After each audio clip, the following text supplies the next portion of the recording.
Access to affordable and sustainable water, sanitation and hygiene is still a big challenge to many communities. This has negative impacts on the livelihood, well-being and health of many people across the world. According to a joint program by UNICEF and WHO, it has been established that more than 844 million people do not have access to basic drinking water. A further 2.3 billion people lack access to basic sanitation and hygiene services. In line with UN's SDG 6, which aims at ensuring availability of water and sanitation for all, Humanitarianglobal.com has collaborated with world's best WASH experts to prepare an introductory course in WASH to empower more people in steering this goal. Undertaking a certificate in WASH program gives you an in-depth knowledge and understanding of Introduction to WASH. In the first module, the learner will get to understand the fundamental principles and approaches in WASH, global availability of fresh water, right to water and sanitation and the post-2015 WASH development agenda. Secondly, sanitation and hygiene. This module allows you to learn about sustainable sanitation, sanitation in schools, hygiene improvement and disease transmission routes. And thirdly, cross-cutting issues in WASH. In this last module, the learner will get to study some of the cross-cutting issues in WASH such as participation, gender, environment and inclusion of the most vulnerable community members. To register, please visit our website www.humanitarianglobal.com for more details. Great. So thank you for joining our session today. My name is Anthony, the Academic Registrar at Humanitarian Global. Before we get into the main agenda for today, I would like to brief you on who we are as Humanitarian Global, what we do, and the kind of training that we manage to offer. So Humanitarian Global, this is an institute that is based in Nairobi, Kenya. Our main focus has been to work with both humanitarian and development professionals when it comes to training and capacity building. So that is what we do. So we support the Learn on the Go feature, where you can be able to study with us from any part of the world at any given point in time. So we do have an e-learning system platform where you are able to follow up with our training. Now taking you through on the key areas that we focus on. On the four key areas that we focus on, one of them is training and learning.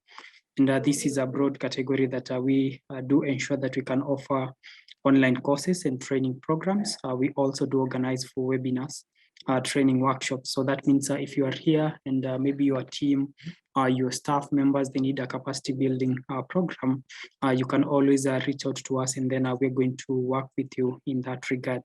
We also do support, we do organize conferences and other seminars, and we always keep you posted on when we have these kind of events.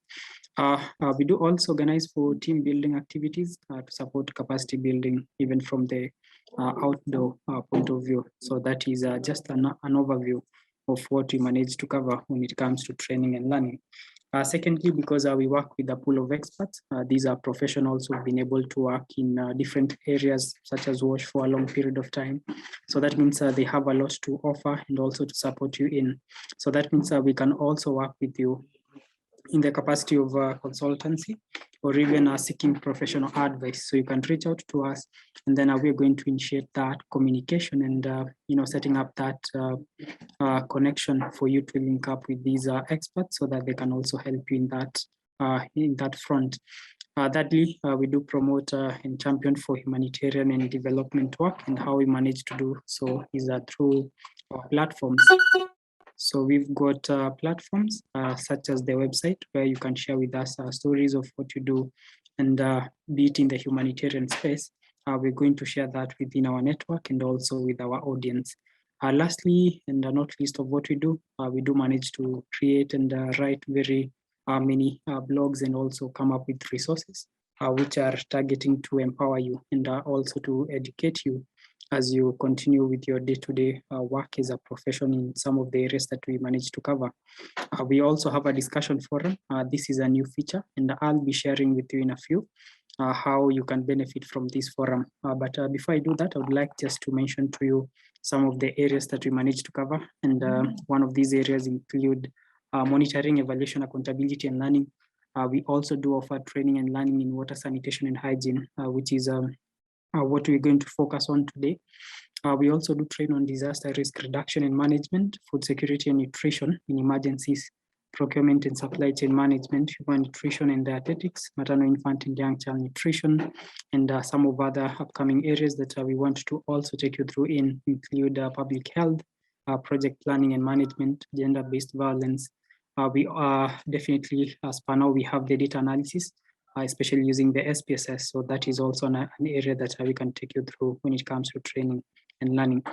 We also do take you through child protection and livelihood support, climate change, and also humanitarian principles and essentials.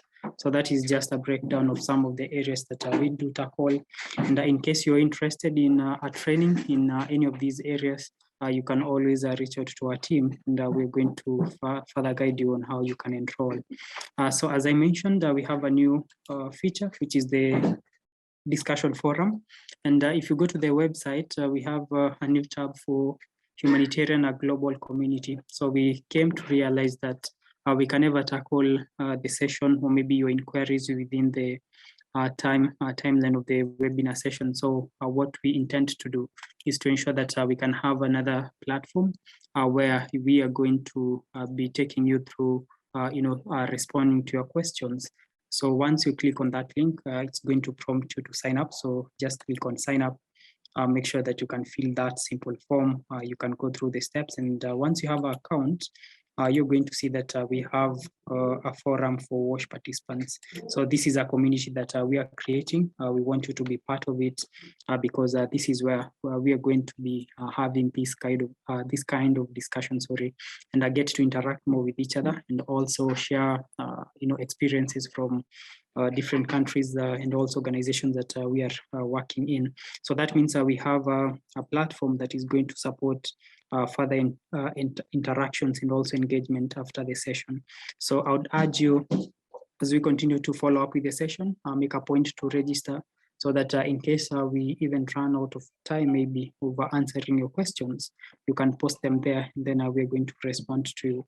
And before I hand over back to Eric, I would like just to also mention again that we already have your details, that is your email address, so there is no need for you to reshare the same on the chat section. So maybe just a quick repeat on the same. So there's no need for you to share your personal details. So that is including your email address, because we already have it on our database. So what happens a day after the session, we're going to share the slides and the recorded version of the session tomorrow. So a day after, we normally get to send you the recorded version and also the slides. So let's maintain the chats for comments and any other kind of information as we go on. And then for the questions purposely for the session, please place them on the Q&A section. So thank you so much, and let's get ready for the day. And in the meantime, keep on signing up for the forum because we want to link up as WASH practitioners, as WASH specialists from different parts of the world. And I believe there's a lot that we can share and get to learn from each other. And you're going to also have the chance to interact with our course facilitators in responding to your questions. So thank you so much, and back to you, Eric. Thank you, Anthony, for that. And with us, we also have our main speaker for the day, Rose. Rose, are you there with us? Yes, Eric, I am. Maybe you can also give us a small introduction about yourself, and then we can start off the session. Sure, thank you. Thank you so much, Eric, and thanks everyone. So my name is Rose Kindergod, and I'll be your facilitator for the day. I'm a WASH professional, and I'm based in Nairobi, Kenya. And thank you so much for attending the other sessions and also availing yourself for today's session. Okay. Thank you so much. I'm ready for the session and looking forward to a fruitful conversation this afternoon. Thank you. Eric, can I continue? Yes, Rose. Yes, you may continue. Okay, sure. So thank you so much and welcome everyone. I hope I'm audible enough.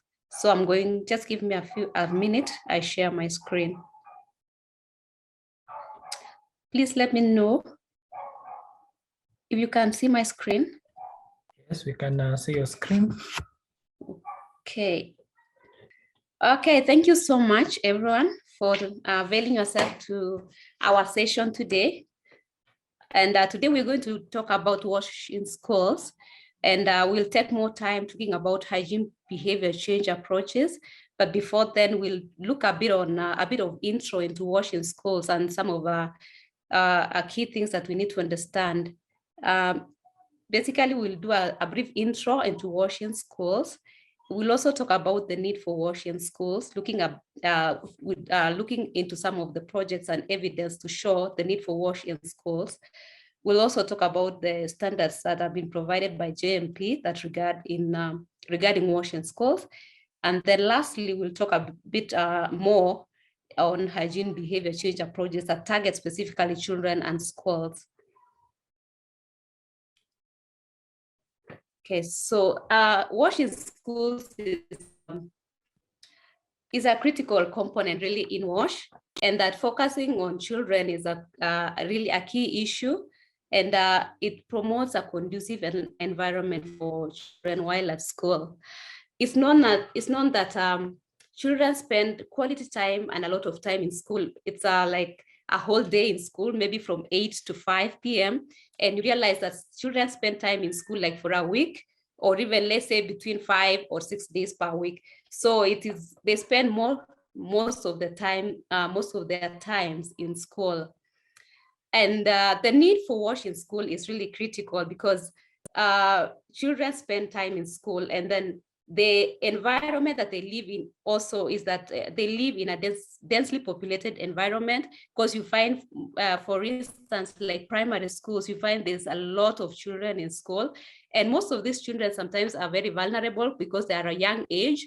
So they live in a densely populated community. So these communities are usually very vulnerable. And so these young persons are still vulnerable. Hence, if we concentrate our efforts in providing WASH services to the schools, we are really providing a conducive learning environment, which it impacts significantly on the quality of education.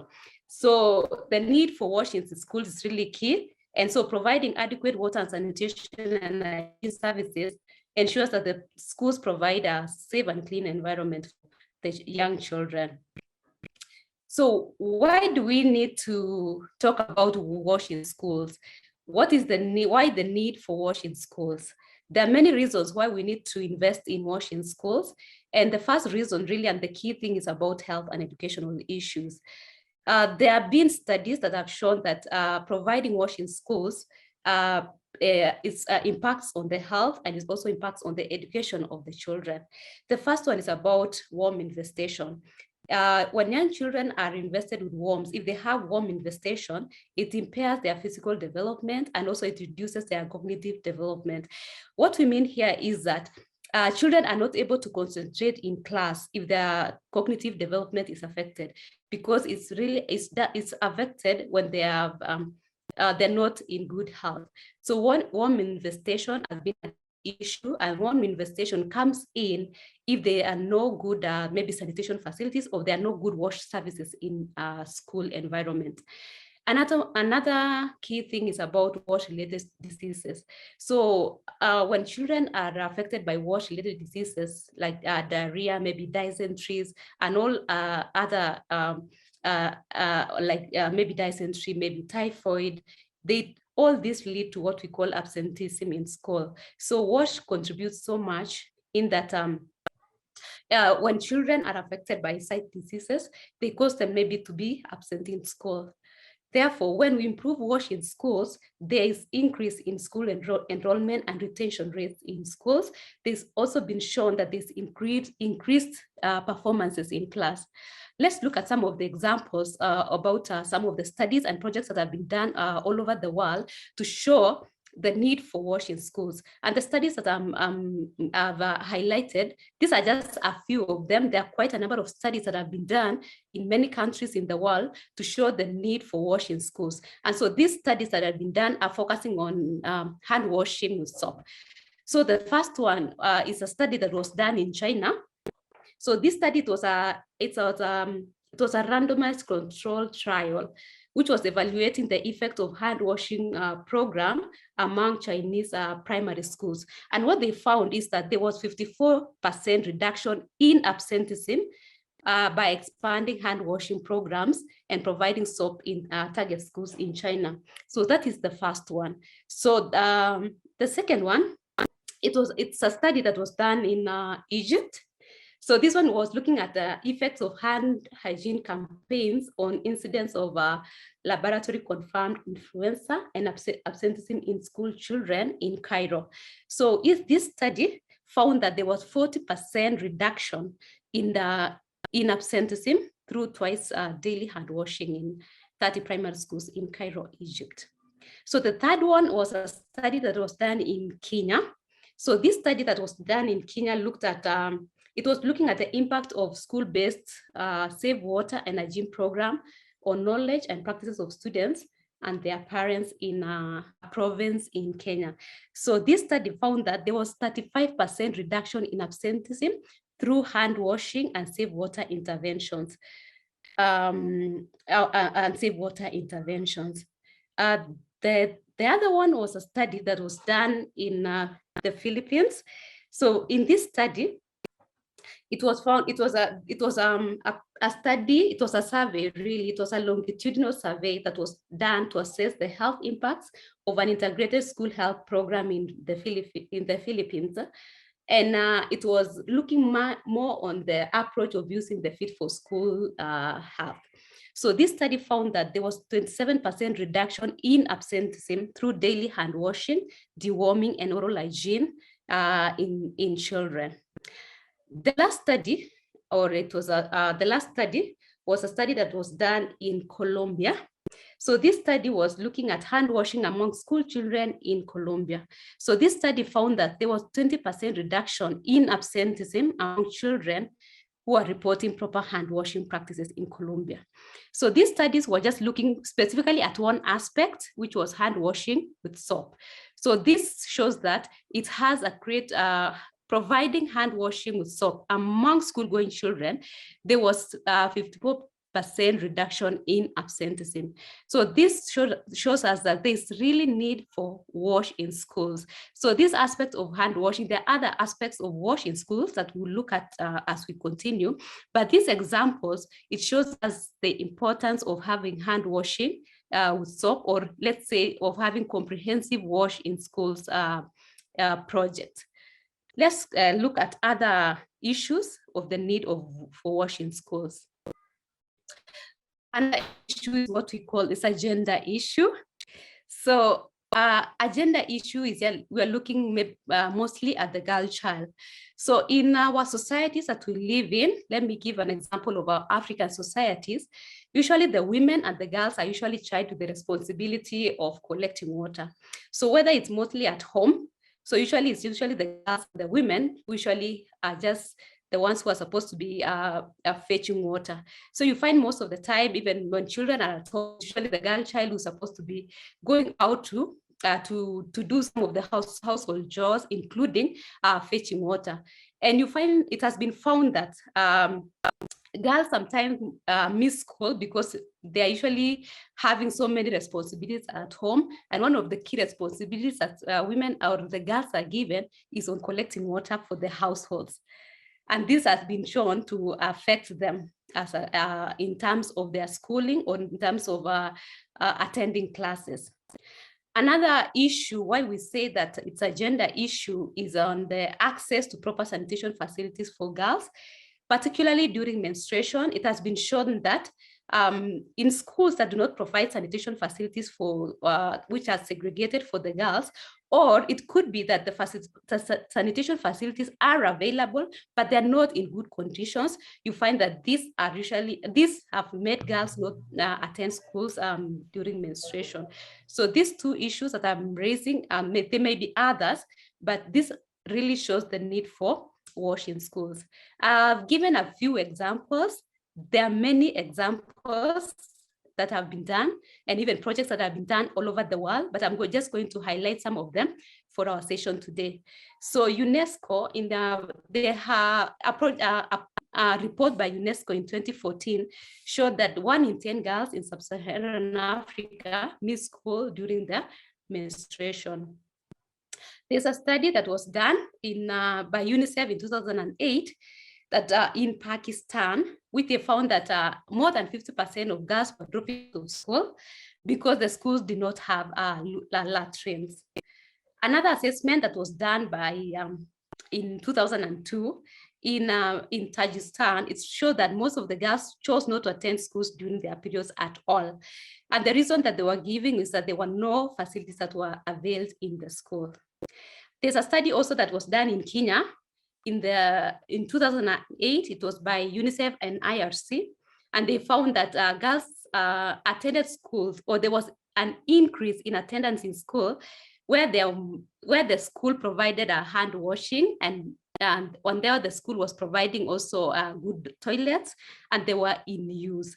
So these examples shows the need for WASH in schools. So these are some of the studies and also some of the reports that show the need for WASH in schools, since it's a gender issue. Let's look at another issue. Okay, another issue is about what we call, I called it hunger, or it's a nutritional issue. It has been shown that when children live in an environment which has a fecal contamination, particularly the young children, those who are maybe below 5, those who are maybe in preschool, or those who are in the ECD or early child development centers, those are still young children who are still very vulnerable. And these children, if you live in an environment that has maybe fecal contamination, so when a child lives in such environment and maybe they eat maybe the fecal matter, it usually damages their intestinal development. It's usually it's usually called environmental enteropathy. So whereby when there is no proper sanitation, so even if a child eats a good meal or has a nutritious meal, that the food is not absorbed in the system because it has been damaged by the gut has been damaged. So that's why there's usually a link between WASH and nutrition. And this is an area that can be really linked and covered under WASH and an integrated manner, WASH and nutrition. So there's a report by WHO where they indicate that about 50% of malnutrition is associated with a repeated diarrhea or intestinal worm infestation, which is as a direct result of inadequate water and sanitation and hygiene. So this is where we link malnutrition with diarrhea. So that's an example to show the need for WASH in schools, the need for WASH in schools to be addressed, as this is a hunger, or what we call it's a nutrition issue. Okay, another need for WASH in schools, it's an economic issue. Why do we call it an economic issue? When a child has diarrhea in a household, for example, this child has to be taken to the hospital. The person taking that child to the hospital maybe has lost the days that they're supposed to work.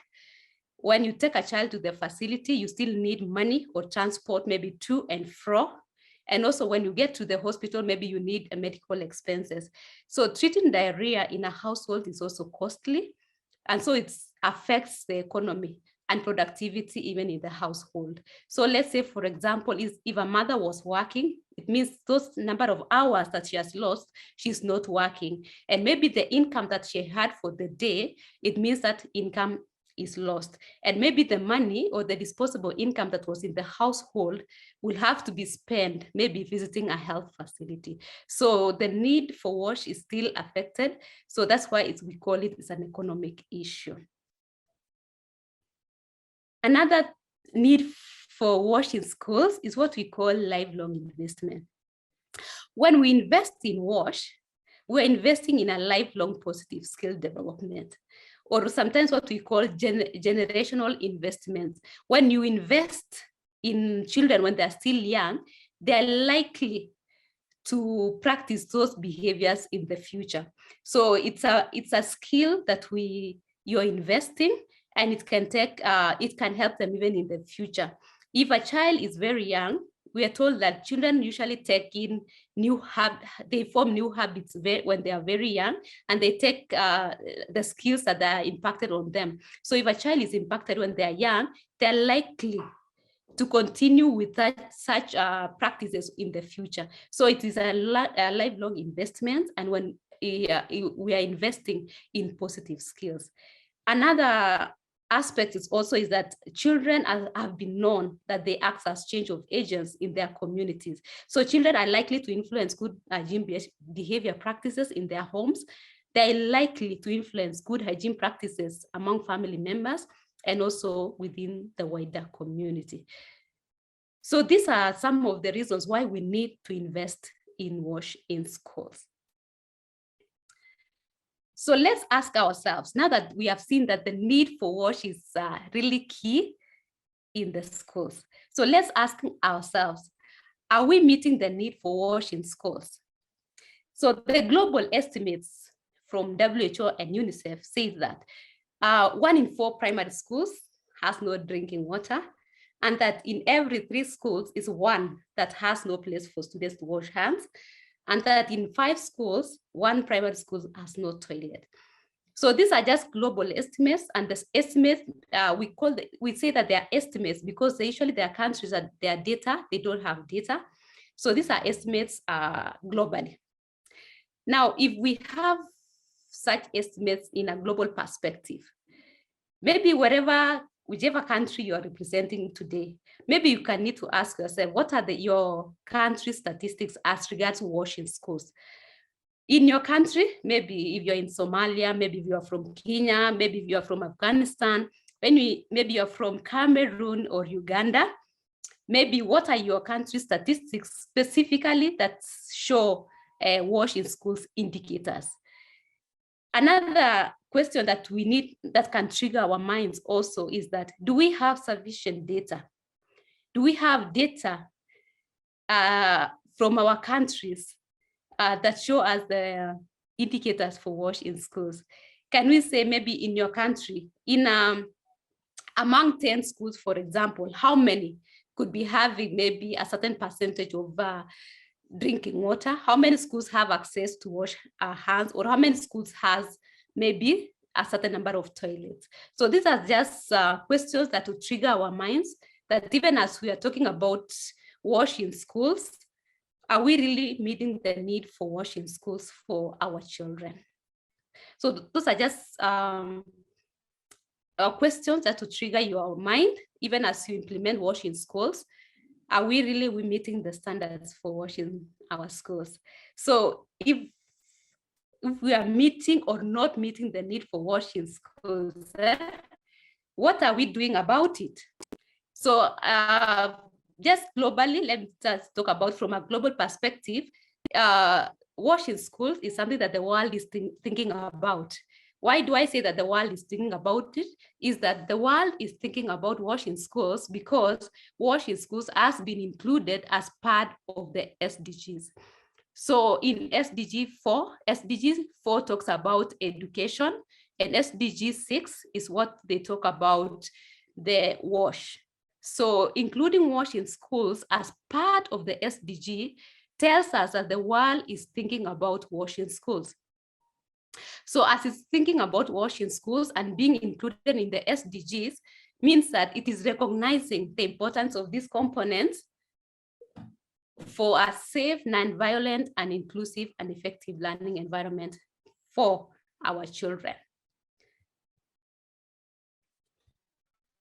So also as part of the JMP indicators for SDG 6, so we do have the indicators for drinking water, sanitation, and hygiene for the normal one that we usually talk about in terms of communities. But the SDG 6 has also developed standards for, these are standards specifically that are targeting schools. So the one I want to highlight today is that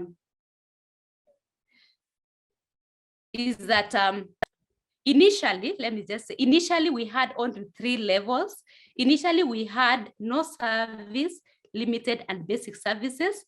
But lately they've included another ladder, this one that we call advanced level. So the advanced level or advanced service, this one has to be defined. The countries have been given a leeway where they define their own standards. So these ones are not going to be measured globally. it will not be measured globally, but countries are to define their own national level standards really for the advanced service. So let's say, for example, that let's look, for example, for drinking water.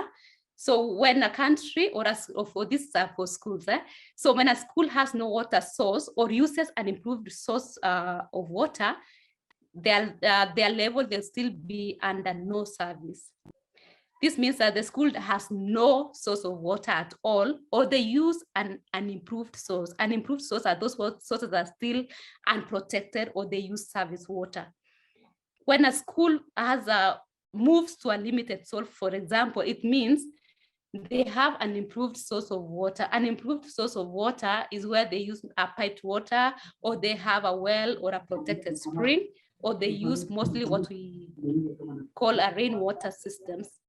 But the water may not be available. Sometimes during a time of survey, that water may not be available. So it means the school has a limited service. Another level where the school can move is what are still a limited service. So where drinking water is from an improved source and it is available at the school. So for the advanced, so most schools can go up to limited service where the drinking water is available at the school. But schools can still move to another stage where we call an advanced stage, where water is available and it's still accessible, but schools can still look into issues of water quality where they do water quality testing. And those standards are all can be defined at the school level. So getting to advanced level, that's not all can get to advanced level, but some can do. But if a school has reached a limited service level, that's a very good, it's usually a level that is acceptable because the schools have drinking water from an improved source, and that water is available at the school at the time maybe of survey. So that's what I wanted to highlight in terms of the standards, that as we are working with the schools, there are also standards that are being provided under the SDG 6 that focus specifically on the schools. And you can look more on this under the WHO and UNICEF monitors. So as we are talking about what the world is doing about it, there are also challenges, and these challenges that I'm highlighting are usually, I'm just highlighting that from a global perspective, and they're not looking at challenges that specifically maybe affect a specific school. So these are just challenges globally that even as we talk about WASH in schools, these are some of the things that should trigger our minds, even as we're working with the schools. Maybe just for example, these are just, I just picked about 3 that we can think about, even when you're implementing WASH in schools in your countries. Maybe we can ask ourselves, what are the sector policies? For example, in your country where you are, in your policies within your country, whether within the WASH policy or WASH in schools or schools policy, are your policies including wins in the relevant policies or guidelines in your countries? These are just questions to trigger your mind. Another thing you can think about in terms of sector policies, are we addressing gender issues in WASH in schools? Another thing also that we can think about as a challenge is availability of national standards. Do we have national standards in our countries in implementation of WIN? So do we have any national standards that have been set, even as we are implementing WASH in schools? Another key thing has been about funding, which I know it still affects many countries and many regions, is about funding. Specifically, not funding in WASH as general, but funding for WASH in schools. So there, would we have maybe private or public financing for WASH in schools? This is a question that we need to ask ourselves in our respective countries too. Specifically, like, do we have any allocations for WASH in schools in budgets? Another thing that we need to ask ourselves, what I was talking about before, what about monitoring systems in our countries? Do we have monitoring systems maybe at the national level? Do we have a standard for maybe monitoring WASH in schools at the national levels? I know there are countries that have what we call educational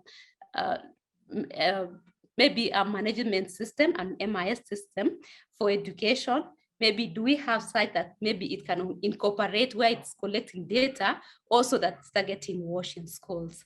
So these are just questions that trigger our minds that even as we are implementing WASH in schools, there are bigger challenges that we also need to address. So about sector policies, about funding, and maybe about monitoring system. There may be others, but these three, I thought maybe they're really crucial, even for those of us who are implementing WASH in schools. Now that we have talked about that, as much as there are challenges, we know there's been progress that has been made by many countries and many regions, but still much needs to be done. And as much as progress has been made, there are new challenges that are coming up. The COVID-19 pandemic, for example. So the COVID-19 pandemic, it has highlighted the need even for improved WASH facilities in schools. And we all know about COVID, that, the main for prevention, what people were talking about, or what the world was talking about, is on hand washing with soap at any time. So if we are talking about hand washing in soap, and we have our children who are in school, it really brought in now the need for WASH even more, not just in households or even in institutions, but much more even in schools. As that children really spend a lot of time in school. The environments in school are usually very congested. So the need for improved WASH facilities was brought forth much more, even with the COVID-19 pandemic. So this shows that there's additional responsibilities, even onto the school, maybe WASH programs, and for those who are responsible for delivery for WASH in schools. As much as we've made steps and strides in implementing WASH in schools, there's still much more to be done. Now that there's COVID that has come, it now means that we have to do even more in addressing WASH in schools. And so effective WASH programs in implementing WASH in schools, it really needs what we call stakeholder collaboration. And what I mean by WASH stakeholder collaboration, it means collaboration by many actors. What is important is having the learner. The learner is the student, is the key stakeholder, because that's the person you're addressing the need. We need what we call teacher engagement. We need to involve the communities. We need to involve the government ministries, and we need to ensure that we have teaching and learning materials.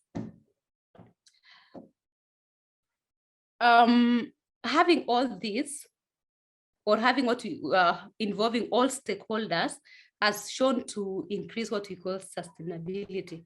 Although sustainability is still a huge challenge in many countries, but implementing WASH in schools requires stakeholder collaboration, all actors in school in implementing school WASH. Now that we've had a brief about WASH in schools, now we can talk about what are the key things, what we wanted to talk about today, that is on behavior change approaches. But what I was giving is just an intro for us to understand, why do we need to have WASH in schools? Why do we need to implement it? And when you're implementing, the need for stakeholder collaboration. So let's now look at behavior change approaches that target specifically children and schools. So when we talk about hygiene behavior change, so hygiene behavior change is about adoption or increased hygiene behaviors. So we want to change behaviors to make people adopt certain behaviors. And for this case, we're talking about hand washing with soap and safe handling of water. And apologies for that, sorry. Okay, so in hygiene behavior change, we are looking at the adoption or increase in hygiene behaviors. So, and the outcome of this is that we want individuals to consistently and habitually practice intended behaviors. And when we're looking at WASH in schools, we shall look at the 3 key behaviors that we intend that children or learners to adopt. And these are hand washing with soap, safe handling of drinking water, and safe use of sanitation facilities. We have many approaches that target children. So we have highlighted 5 of them. So we have one that we call toilets making the grade. We have one that we call blue schools. We have what we call fit for school. And we have what we call the 3-star approach.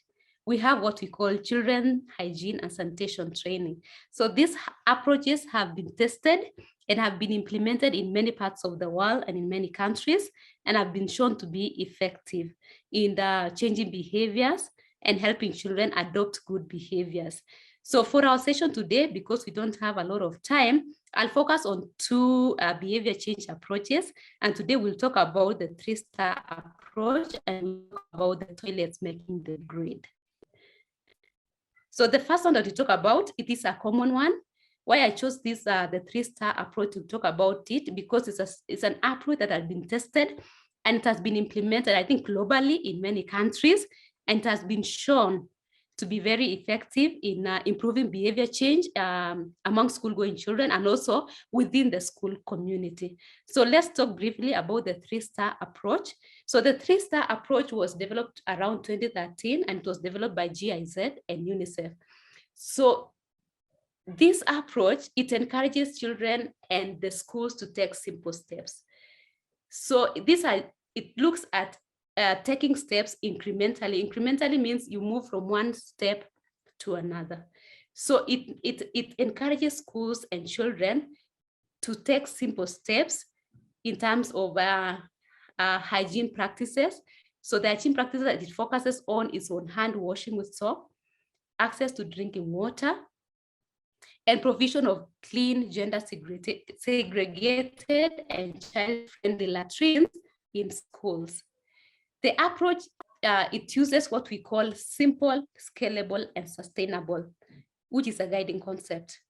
So these stars, that's why it's called a 3-star, it allows schools to move from one step to another.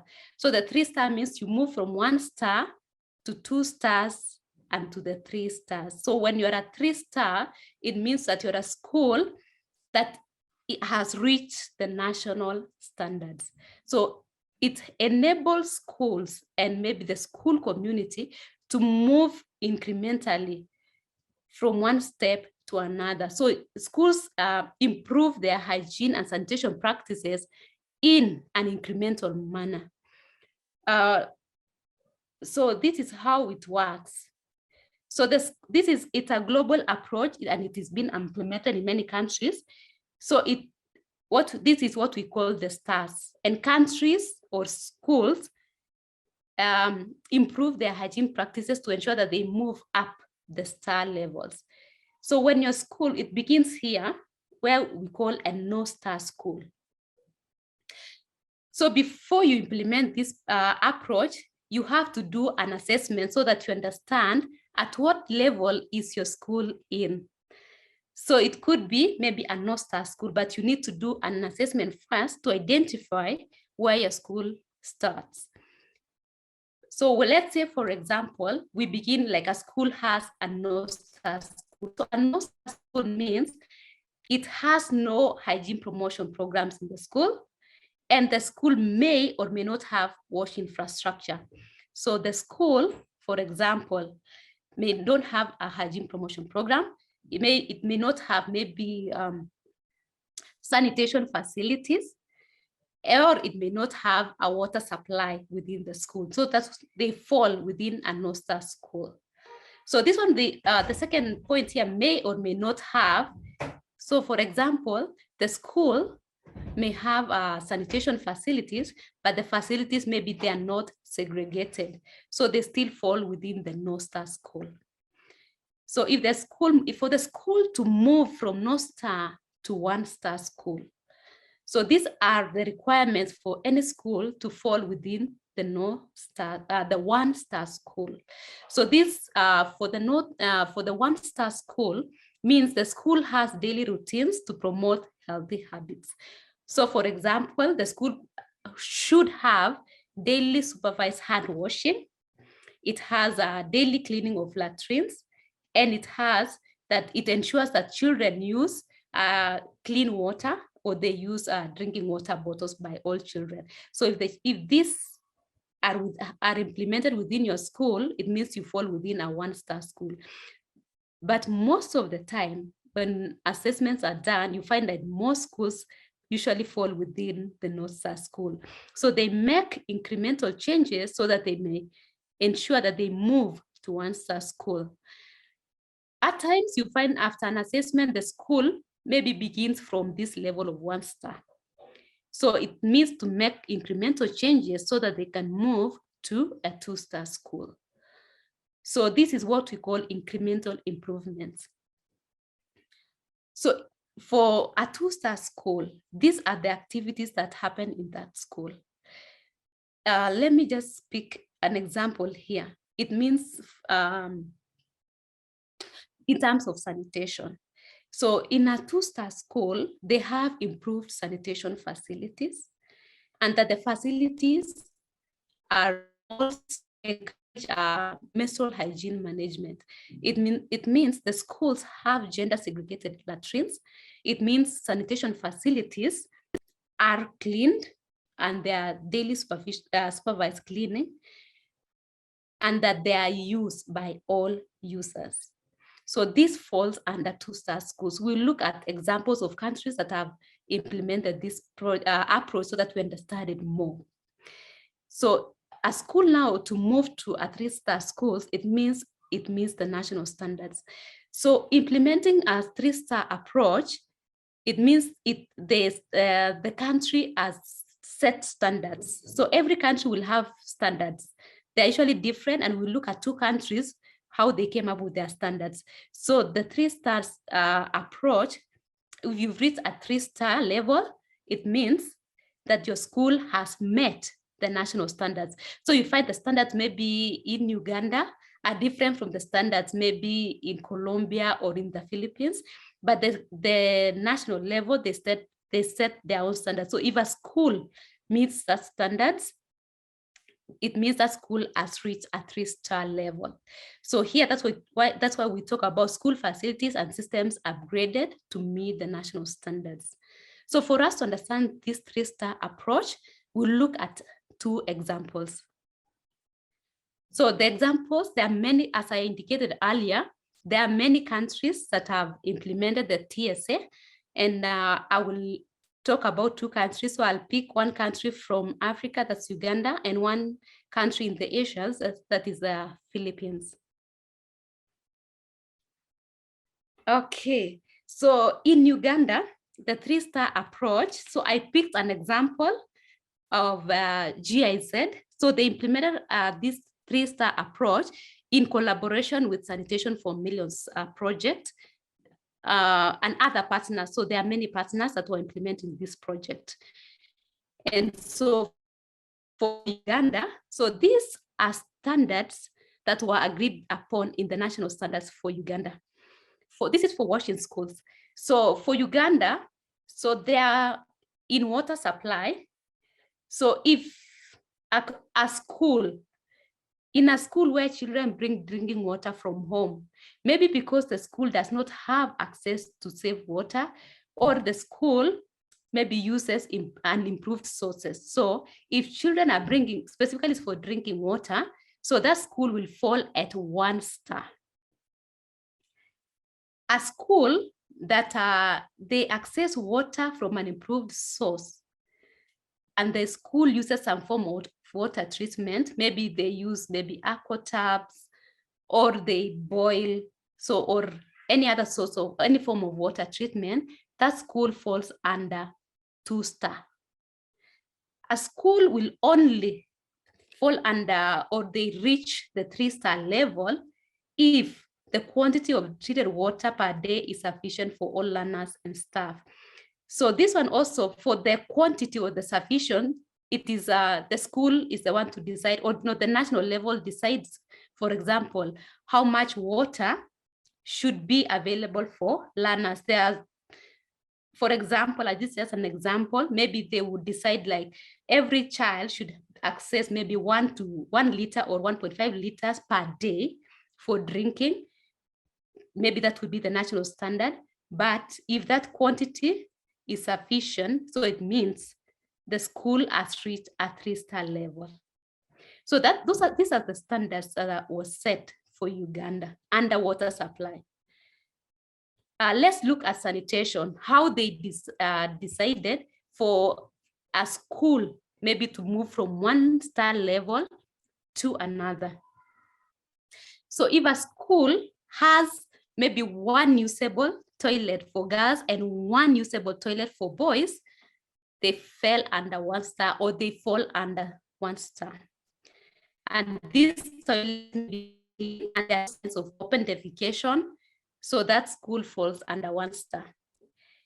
If the school makes incremental changes or improvements to improve their sanitation status in the school, and that the school has now improved, or they have improved sanitation facility, and they are providing sanitary pads and spare uniforms, maybe for girls to change. And the school has a budget for WINS, which is allocated and managed well and used, they'll fall under 2-star school. A school will be said that it has reached a 3-star level in terms of sanitation if they have one latrine is used by 40 girls and 1 is used by 40 boys. Allow me say here that every country has their own standards for sanitation or for latrine ratios. So there are countries that that indicate that maybe 1 latrine maybe for 25 girls, maybe 1 latrine for 30 girls, but these are national standards that have been set by different by different countries. So the example here is for Uganda. So for Uganda is that if a school has asked that every 40 girls to use 1 latrine and 40 boys per latrine. So this is that standard. And that they also provide incinerators for disposing used sanitary pads, and that there's a space available for girls to change. In that for this in some schools they were adding a bathroom also, and that the school has toilet or latrines for children with disabilities. So this one they also included gender and disability. So if a school is able to provide all these, that's a school that we say that it's a WINS, it's a 3-star school. So in terms of hygiene, in that there's water and soap that are available, it means that's a 1-star school. If water is available and students are participating in daily group hand washing, the school falls into a 3-star school. And that the school has a hand washing outlet for every 40 learners, because sometimes you can have hand washing facilities or hand washing outlets, but they're usually very crowded. So it means maybe some of the children may not be able to wash hands. So for Uganda, the standard was that the school should have a hand washing facility for every 40 learners. So these are standards that were set for Uganda in line to this 3-star approach. That's what I was talking about, meeting national standards. So every country comes with its own standards to ensure that countries are able, or schools are able to move incrementally and be able to reach the stars. So this is an example for Uganda on how they've implemented this. So in terms of implementation, so they had a process. So in terms of implementation, so they had, maybe I can begin first here looking at who are the stakeholders that were involved in this implementation of this approach. So as you can see, it has a list of the key stakeholders that we're talking about. So it is led by the Ministry of Education, which is very key. So the 3-star approach is successful if it is led by the relevant ministry. So for Uganda, it was led by them. It is led even up to now. It's led by the Ministry of Education, which was setting the standards. This is an example of what they do. They have other roles and responsibilities. So they also had the local authority come in. So the local authority was the one which budgets. They were also analyzing the data because they made sure that they're doing monitoring and providing feedback to the schools. So it's also had education officers. So education officers were mainly involved in terms of orienting the schools on this approach and providing technical assistance of any, maybe they were facing, maybe a school faces some issues, so they're able to provide the technical assistance. Another key stakeholder is the head teachers or the heads of the schools who manage implementation of the project, and also they're part of monitoring. They also have teachers. So teachers are the ones who do the actual work in terms of organizing and supervising activities. For example, what I talked about is about supervised maybe hand washing activities. So that's the role of the teachers. We also have the management committees in school. So maybe who also ensure that the funds are located and also making sure that the funds are managed well. So we also have the learners who are the users. So this is where children come in, usually ensuring that the facilities are well maintained. We also have the school wash clubs. This is an example. In other areas, they call maybe school health clubs. They have other names of the club, but the school wash clubs are usually clubs that ensures maybe they usually do what we call outreach activities within the school and also within the community. They also involved parents who are engaged in terms of planning and also part of monitoring. And also the last one is about development partners. So development partners usually come in. So in terms of advocacy, so to advocate maybe for government allocation for wins. So in Uganda, this project that I've given an example, you can see the list of stakeholders that they have been involved in this implementation of the 3-star approach. If you see the list, it's quite large, and this shows the need. This is what really brings in the issue of sustainability when you bring in all key stakeholders into the project. So, so we can go back here. So when in terms of implementation, having all those stakeholders with their roles and responsibilities stipulated, they were able to implement the project well. So in terms of implementation, it's about orientation, which I talked about, education officers orienting schools about the approach and also helping them to understand about the different levels of the stars. And also it's about planning. And then after planning, the schools now did the planning on their own. And then now implementation and improvement. Improvement is where now they need to improve so that they can move from one star to the other. And then we talk about validation. So validation is when a school maybe claims that they've reached a certain level. The education officers have to visit schools in terms of monitoring and validating the incremental changes that they've made in the project. So they also provide feedback to the schools and they provide certification. Okay, so let's look at another country that I talked about. In the Philippines, they also implemented the 3-star approach. So if you look at their areas of focus, so for Uganda, they only focused on hand washing, water supply, and toilets or latrine use. But if you look at the Department of Education in the Philippines, their areas of focus were quite wide and they looked at many areas. So they divided their focus into 5 key areas.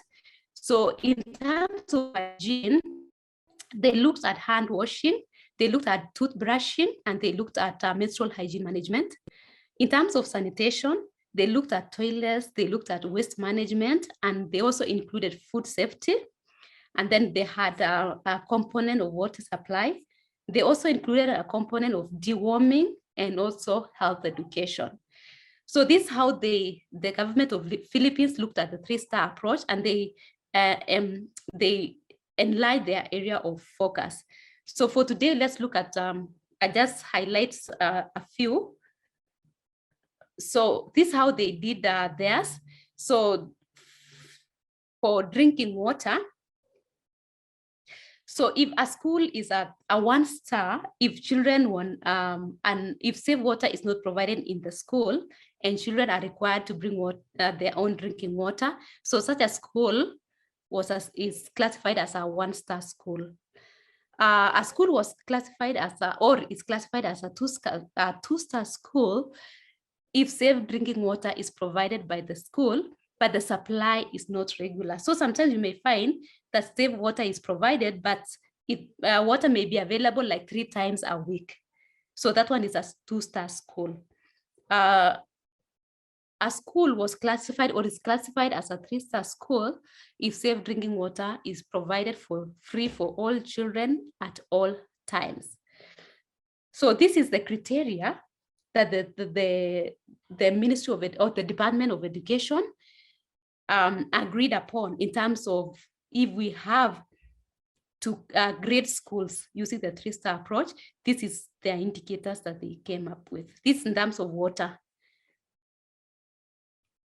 So in terms of sanitation, they looked at quite a number of aspects, but I'll just highlight one.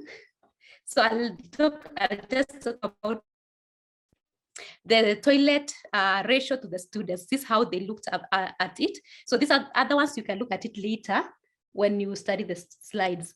So in terms of ratio, so for the 1-star school, they were looking at if a school, the ratio is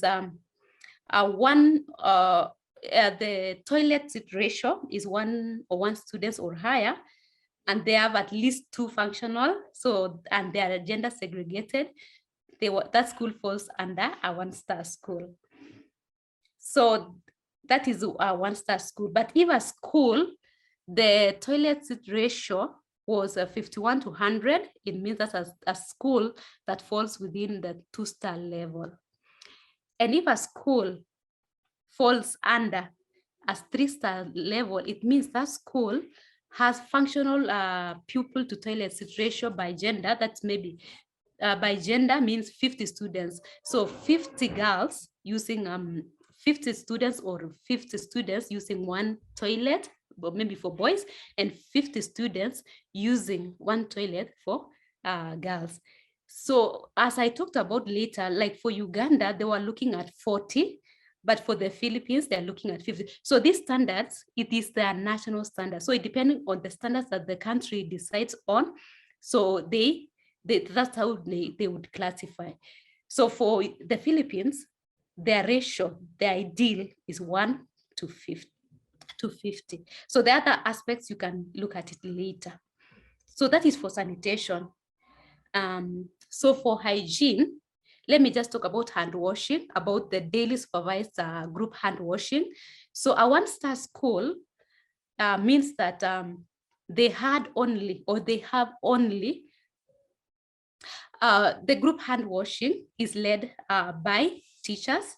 So if a school have their daily supervised group hand washing with soap, which is led by teachers, they will classify as a 1-star school. But if their daily supervised group hand washing with soap is led by a mix of both students and teachers, that was classified or is classified as a 2-star school. If a school is daily supervises their group hand washing with soap, which are led only by leaders or by children or by learners, they classify that as a 3-star school. So these are the standards that are set by the Department of Education in the Philippines as regards hygiene. So likewise, Likewise, the one implemented in Uganda, so they also had an implementation approach. So it's about, the first part is about preparation. So in preparation is the schools need to know where do they fall in terms of the star level. So they do a self-assessment to understand where are we beginning with? Are we at no star? Are we at 1 star or 2 star, and or whatever star they are? And now, if you are at star 1, what do we need to do? And then now, so when they get the results here, after knowing their star level, and then now they implement actions to improve their criteria. And then now the last part is on recognition and striving for success or reaching the stars. If you look at this approach in the Philippines, so it's documented that the number of schools that are reaching the national standards has really improved over time. I think it was implemented, if you look from 2017 up to 2020, it looks, it's about thousands and thousands of schools really are improving on their standards, and most of them are reaching the WINS 3 star level. So what this one is this approach really has been in many countries, as I've said before, and has been implemented globally in many countries. And it's the goodness with this approach is that it allows schools to move one step at a time, and it improves the key practices in an incremental way. And that if you bring in stakeholders, as we looked at the example from Uganda, it really brings in the issue of sustainability, because it's not just, maybe for example, it's not just a partner who is coming in to the school maybe to implement a project, but it's looking at the whole school community, all the way from the learner and even to the community. You bring in the teacher, the parents, you bring in the school management, you bring in the leadership of the school, maybe the school directors. That's really what has brought in the success of this, the success of the TSA, or the 3-star approach implementation in the 2 countries that we have seen. Okay, so before we go to the next one, just give me about 2 minutes, and then we can move a 3 minutes break, and then we can move to the other approach for our discussion this afternoon. Okay, thank you, Rose, for guiding us through the first part. And I also want to advise our participants that you may continue to send the questions to the Q&A section and not the chat, because they become overlapped in the chat. So if you have any question regarding Humanitarian Global as a whole, or any questions regarding our session today, kindly have them on the Q&A. So we can take the 3 minutes break, and we are going to be right back.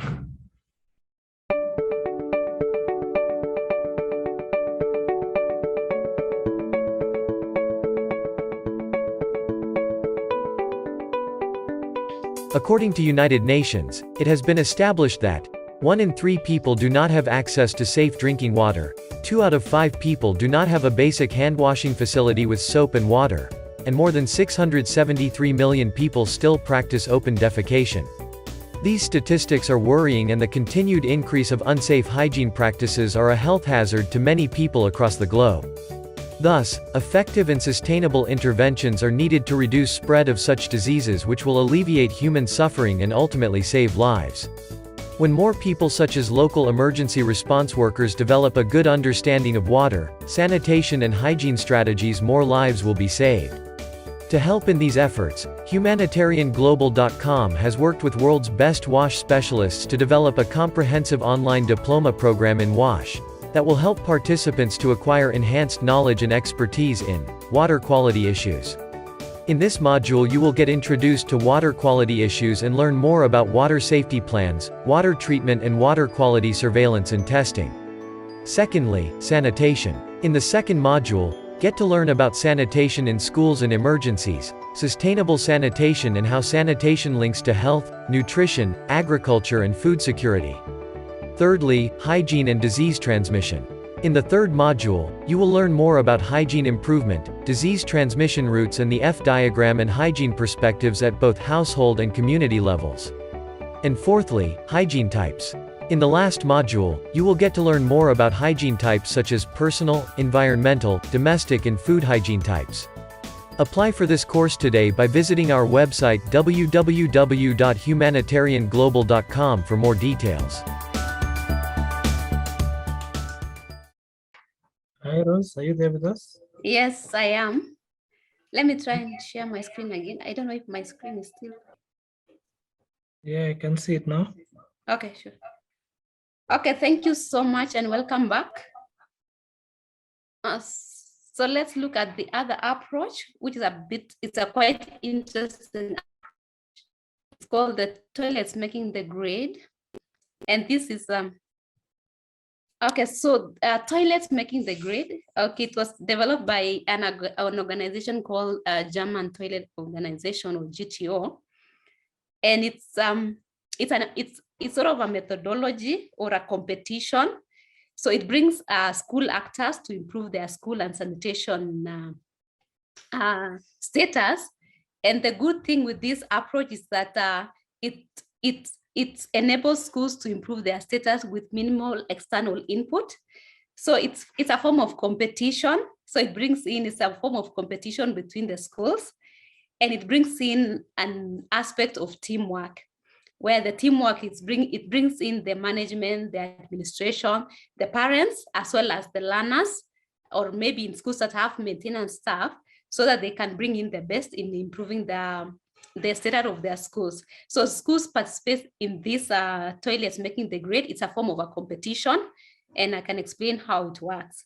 So usually, as I talked about, as I say that it requires minimal external input, because it looks much more on small aspects, particularly maybe on operation and maintenance of school facilities, or issues about maybe provision of soap.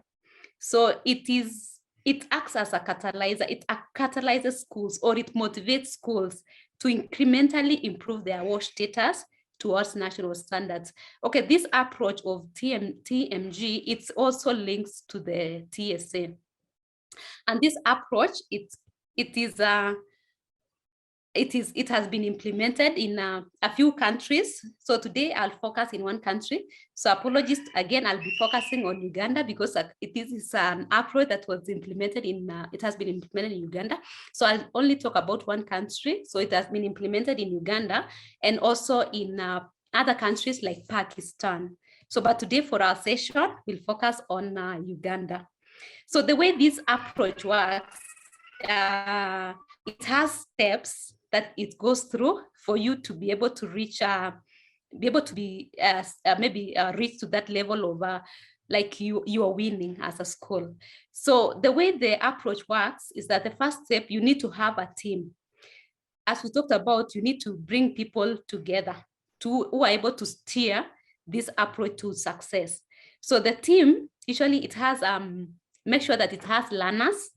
It brings in the administrators, it brings in a teacher, it brings in a parent, and in some of the schools, it brings in people maybe who are in charge of caretaking or in cleaning. So why do we need these teams? So we need the learners because they're the children, or the learners are what we call the experts, because they know their toilet situations. So this one really focuses much on toilets. That's why it's called toilets making the grade. Why do we need the teachers? So the teachers, we need them because they're the ones who oversee maybe sanitation in schools. And also, they're also usually in charge of the learners' well-being. So that's why we bring in the teachers. So we bring in also the administration, because they're involved in decisions about conditions in the school. That's why we bring in the school administration.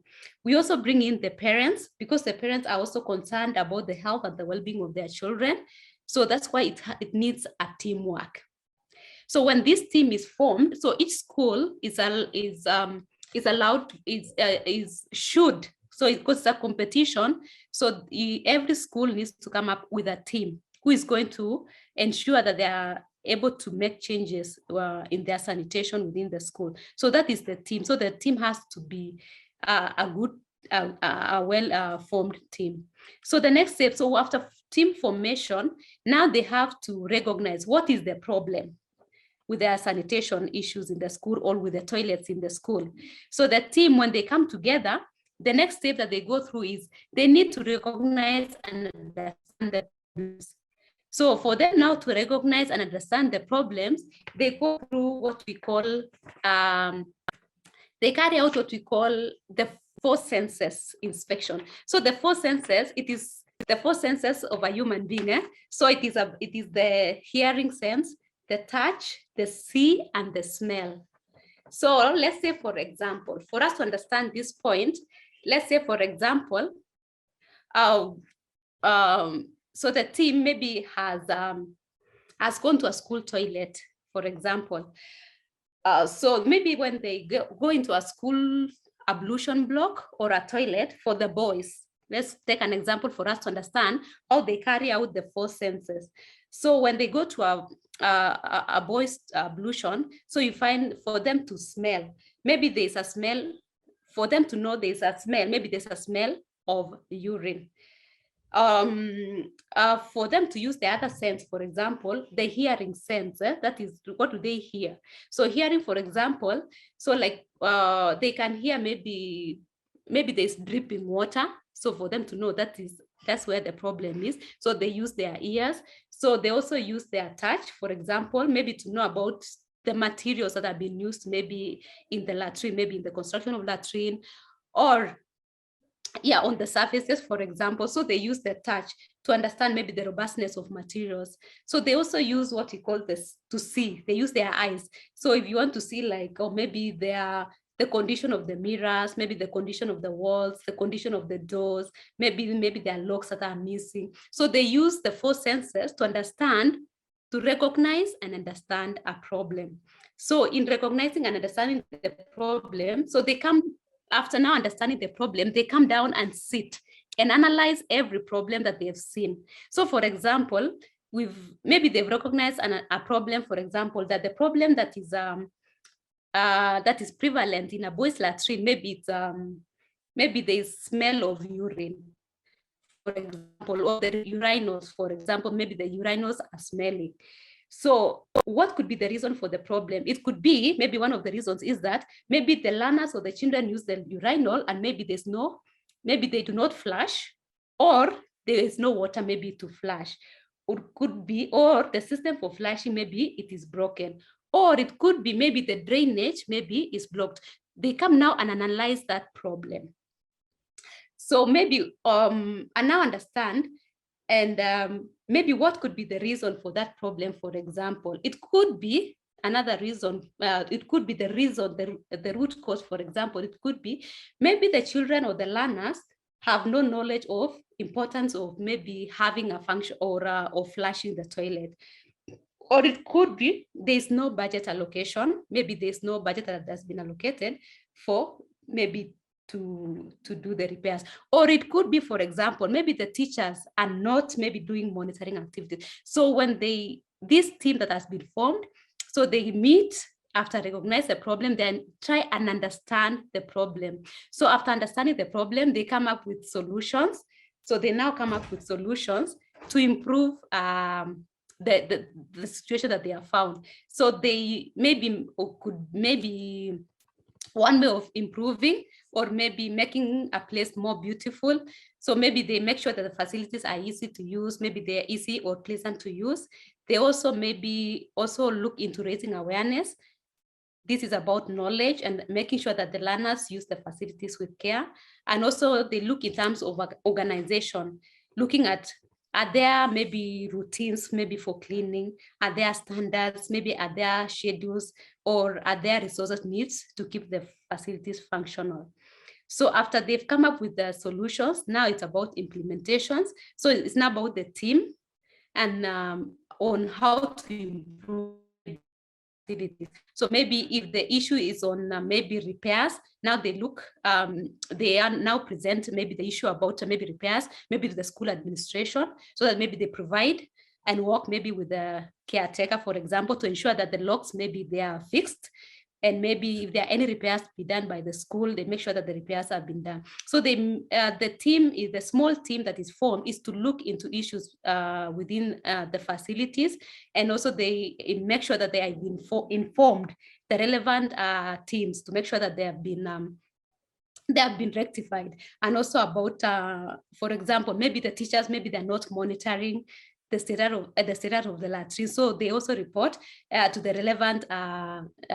relevant school administration to ensure that the facilities, maybe they are checked and they are monitored very well. And maybe, for example, maybe at a hand washing facility, maybe the soap maybe is not provided on time, so that one also they make sure that it is addressed. So it's a simple way of ensuring that it doesn't need a lot of resources, but it's about just having teams to ensure that who are really passionate about making changes within the schools. So after implementing the solutions that have been proposed, so it's about monitoring. So it's about monitoring what has been proposed if they are being implemented.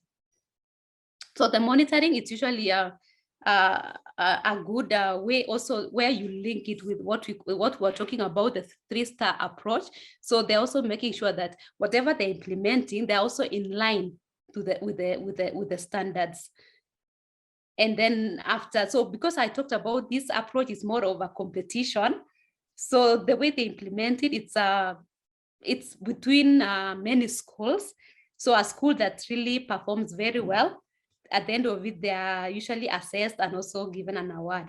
So it is a very interesting approach that is focusing on changing behaviors in a very simple way, and also it doesn't need a lot of process, and usually it is a very interesting one. What I like about this TMG is that it's very cost effective, and you can scale it up and you can adopt it to different contexts. It could be urban, it can be done in rural setups. So it's an approach that can be done in very different setups. And it can be used also, you can also target specific areas or maybe schools. And it's also an approach that can be done also, it can also be applied nationally. Also, the criteria that is used to compare the schools, you can adopt it to suit your situation. So it is a very flexible approach that can be adopted by many. And it's really an interesting approach that has been implemented in Uganda. So I think that's at the end of my presentation. And if you want to learn more, you can join us at Humanitarian Global. We have more about sanitation in schools, and you can learn more about sanitation in schools and about the different approaches, because in a webinar like today, we're not able to cover so many of them, but you can join Humanitarian Global and learn more. You can learn more, and you can join our postgraduate diploma, where you can learn more about sanitation. So for example, if you join the program, it has several modules where you learn more about sanitation options, and you can learn more here about sanitation approaches, so about also just, and you can now specifically also learn more about sanitation in schools. So here in sanitation in schools, we talk about more, and we also look at specific challenges that at a school level. There are challenges that you can learn more in this module on challenges in a school level. You also learn more about implementation of wins in schools, and also in terms of planning, and also in terms of monitoring and evaluation. So thank you so much for listening to me, and back to you, Eric. Thank you, Ros, for guiding us through both sessions. That was very informative, and I want to direct you to the Q&A section, where we have a few questions, and then after that we can allow a few of our participants to maybe ask questions. Okay, let me just begin. Okay, let me begin here. Okay, so the question is quite long. I think it's a comment. Okay, from Carlos. I think it's a comment or a question. I was talking about, in my experience in information. Okay, I can ask that later. It's quite a long question. So let me ask, okay, someone is asking how to evaluate school WASH program based on SDG target. Okay, so this, as I talked about, so SDG is really, when I talked about the JMP standards, for example, so they depend much more on information or data that's available in countries. So countries come up with their standards based on what is required by JMP. So on evaluating school WASH programs progress. So this one's that's what I was talking about. Do we have, the question I'd asked before, do we have a national monitoring system, particularly for schools? We may in our countries. So if we have national standards, really, could be easy. Like if you have a good monitoring system within countries, you are able now to evaluate the programs basing it on the SDG targets. So I think the challenge that we have in Eastern African countries is on availability of data, or sometimes data can be available, but it is a bit scanty, or they're incomplete. There's someone who's asking about children carrying water from home due to unsafe water for drinking within the school premises. What other measures could we encourage? What we talked about is that we would encourage, now that if there's unsafe water, it could be about making sure that we use the available treatment options. I have seen in other areas where even as we encourage children to come with water, we ensure that we treat the water that has been brought to the school.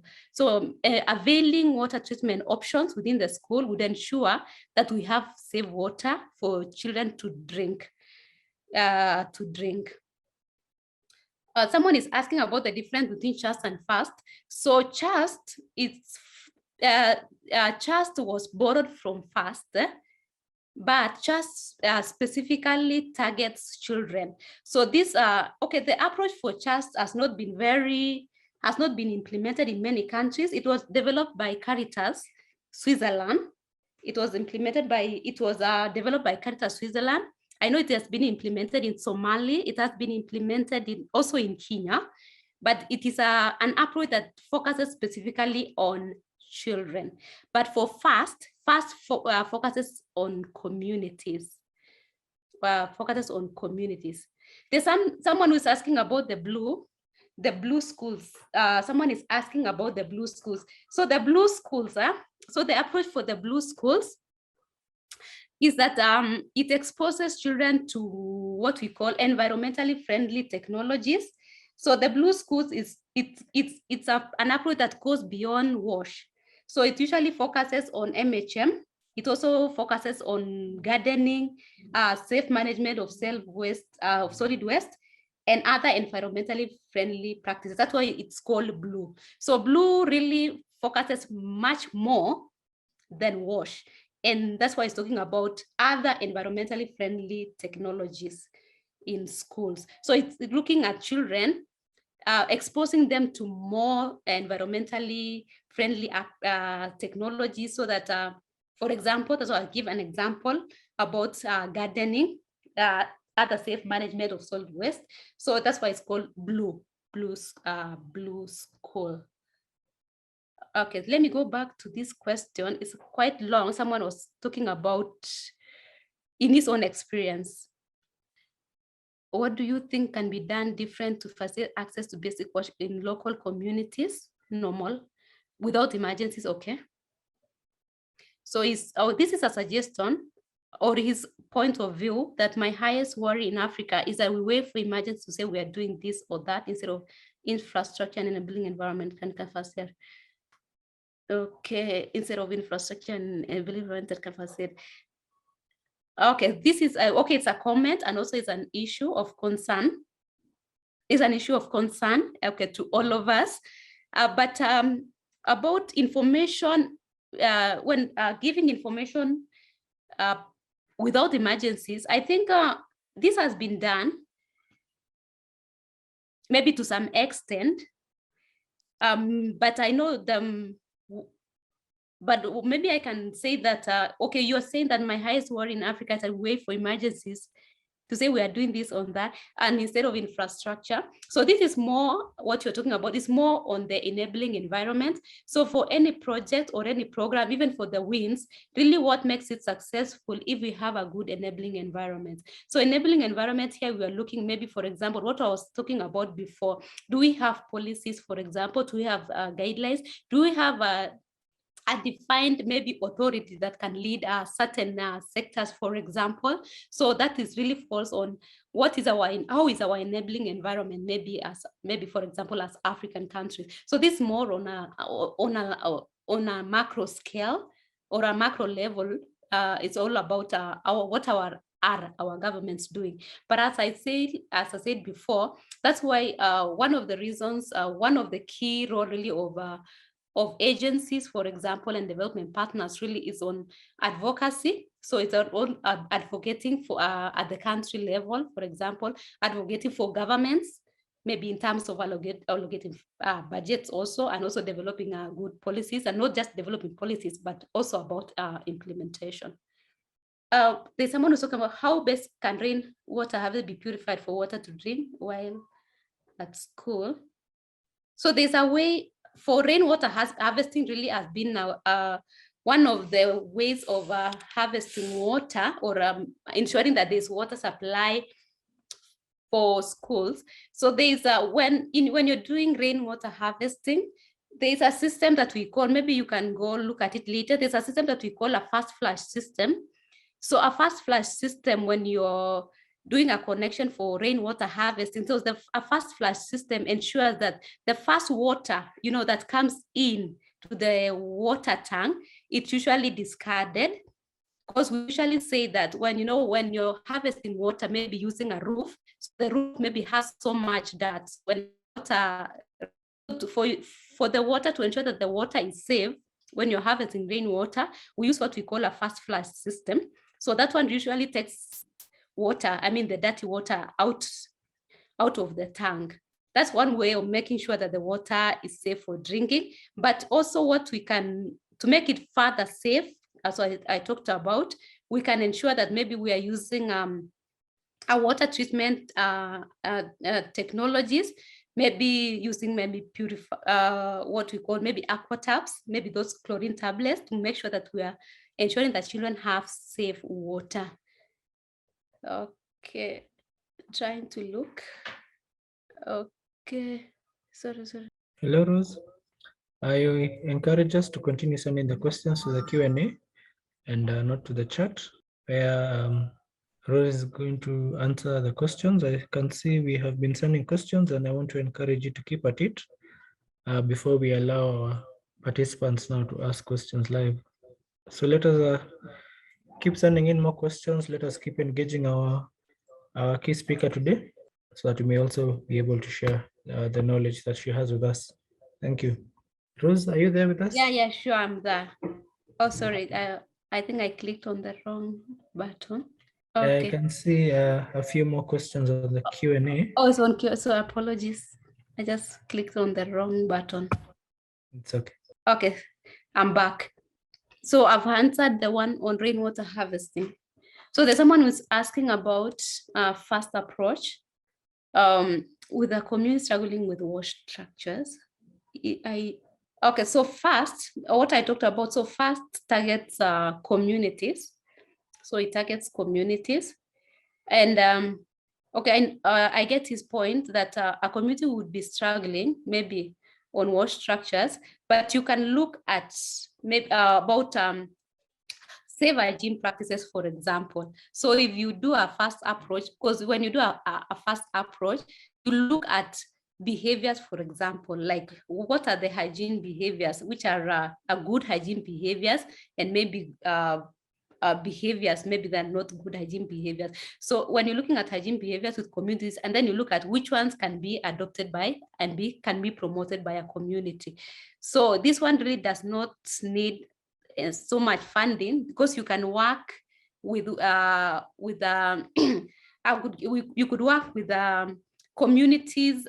You can work with maybe community people who will be able to, who are able to reach to the rest of the community. So if you work with community health volunteers, for example, as the champions, who are able now to be able to reach the rest of the communities in, or maybe using the, who do maybe household visits.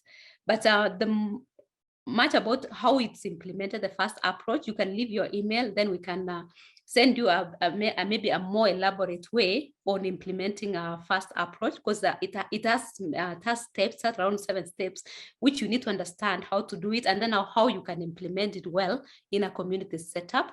So Mr. Suleiman, you can leave your email, and or maybe in the Humanitarian Global group, or the chat group that we talked about, the community, so where we can discuss more about the approach on how you can implement, or how you can implement well the first approach.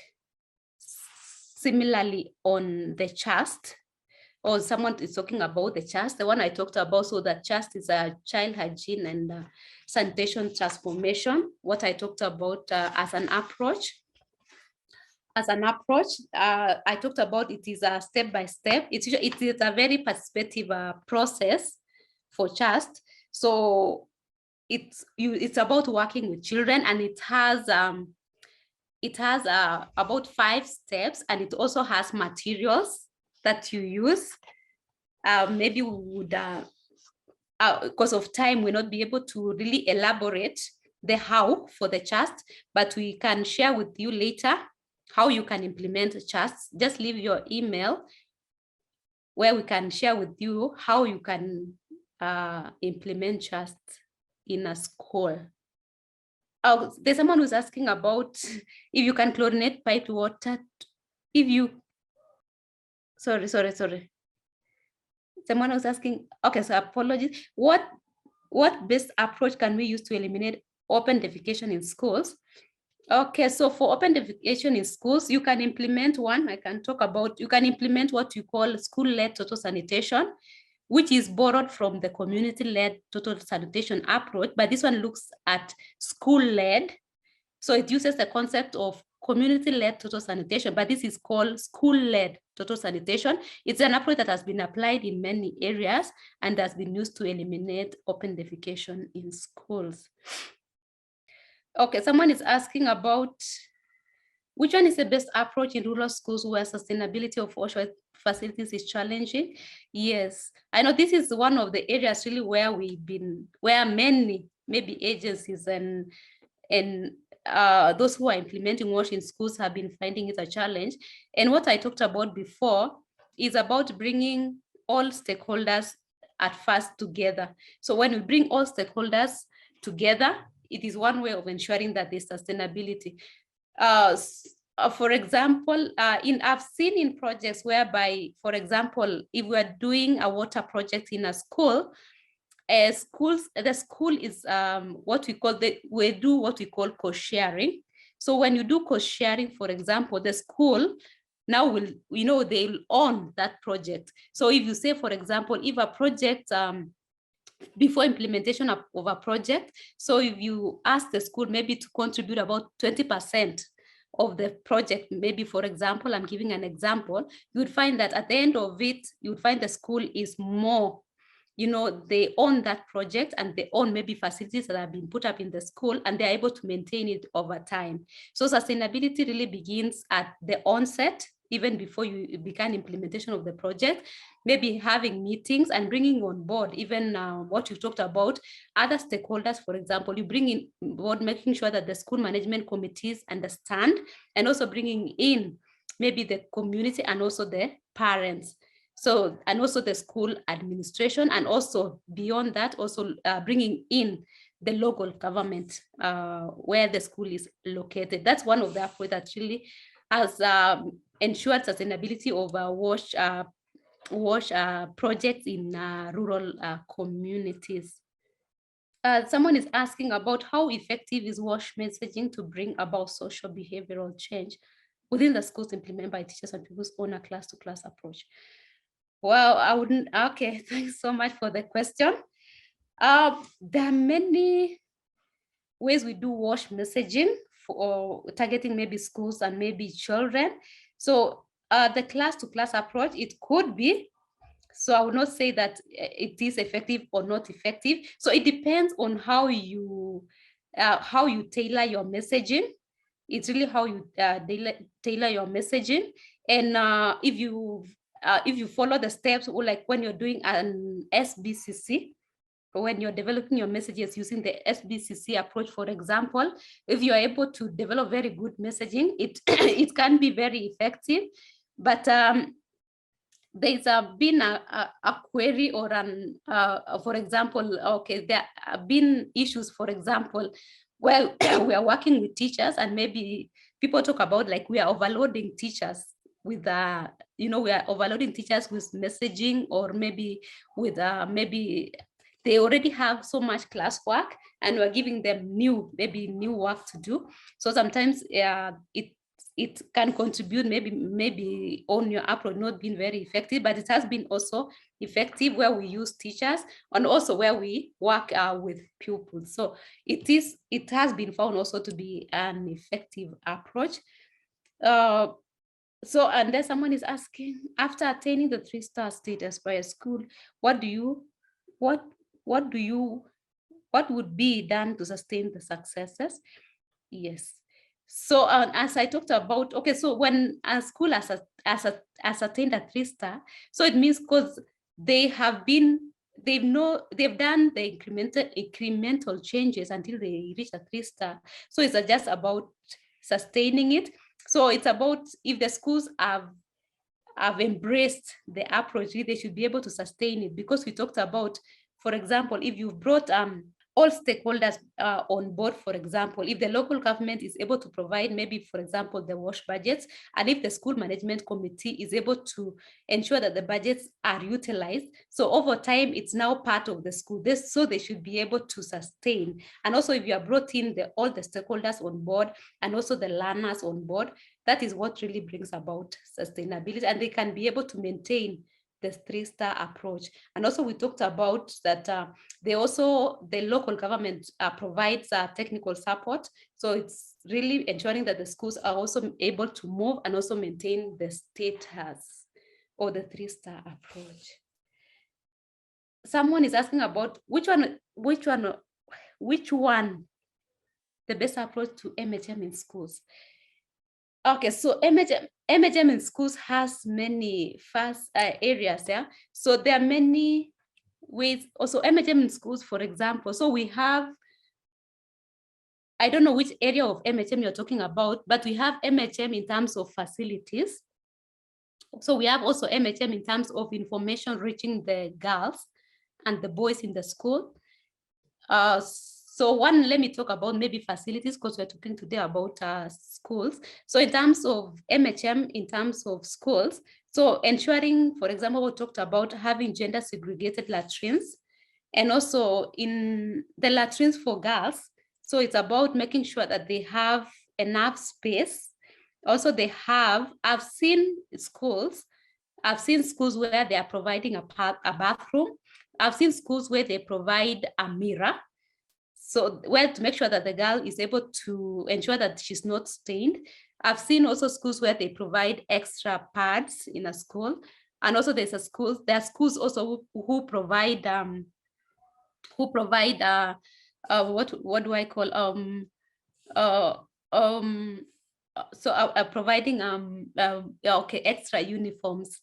Okay, so for the facilities, so you can also, depending on your school or where your school is located or your country. So we have countries that have come up with an MHM policy. So maybe you need to study the policy of your country. And also some of the schools have also been able to provide or what I was talking about.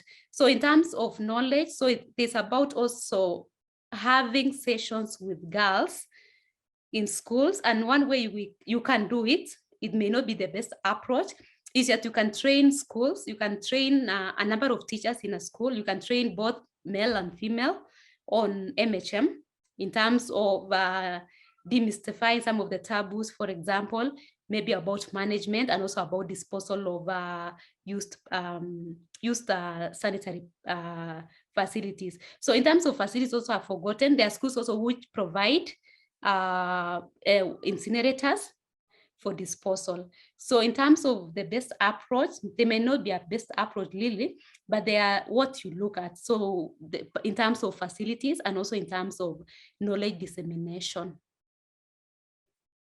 Hi, Rose. Rose, are you there with us? Yes. I think due to time, maybe you can take one last question and then we can allow our participants because of time also. Yeah. Okay. Okay, let me just answer one question. Okay, there's someone who's talking about, let's talk about MHM information in schools. Okay, so it is a very broad topic. I would not have time to talk about MHM in schools at the moment, but we can maybe through Humanitarian, we can schedule a session in future where we can talk about MHM information in schools. And then let me take the last question. What is the age range of children in different schools for the implementation of the 3-star approach? So it looks at all children. It looks at all children from, maybe it depends on your schools. If you have ECD centers all the way to primary level. So it looks at all children. So because when you're providing, for example, facilities, you're ensuring that you're covering all children. And so it is this, the age range really are from children from ECD level all the way to maybe to primary. It depends on the level of education in your schools or the different levels, but it looks at all children. So the other questions, we'll answer them later through the HG community. Thank you so much. Back to you, Eric. Thank you for that session, Rose. We really appreciate, and I think we'll get to have a few of our participants ask questions. So for you to ask a question, you simply raise your hand through the app or through Zoom, and I will be able to get to you and allow you to unmute your microphone. And you can ask your question, and I can see a few hands up. Zia, are you there with us? Mabubdallah Zia?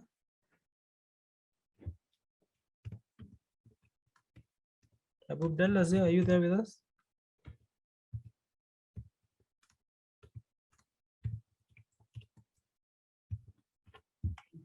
As we wait for Zia, I can see a few more hands up. Dali, or is it Hali? Dali, are you there with us? Dali. Okay, as we wait for Lillian, I can see Liban Yes, Aden. good afternoon. I'm Good afternoon, Aden. How are you doing? Yeah, fine. So everything is okay. I'm very interested in these meetings, and I really enjoyed. I'm very. It's our pleasure to be part of these such meetings, WASH meeting, and we really benefited a lot. And we will join the upcoming courses for your presentations. What we are very interested is the schools and the toilets in Somalia, for example. I think there are not much more standards about how the schools and the toilets were used when it comes to the boys and girls, and the standard of usage of the students. For example, as we have learned now today, and 50 or 40 is the minimum or more or normal standard for the other countries, and we hope that you next time you will examine and add and practices of toilets in Somalia, and we will really contribute our ideas. And I really thank for your efforts and of encouraging and teaching us a lot. Thank you.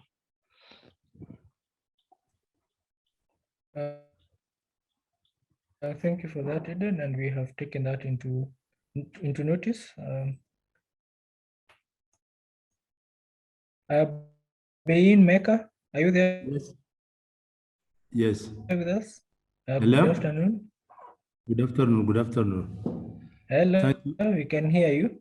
Yeah. Good afternoon. Thank you for the presentation. The presentation is really very, very fantastic, and it got me a lot of knowledge on WASH, especially on the winds part. But I have one question, just with regard to the cost of implementing TSA.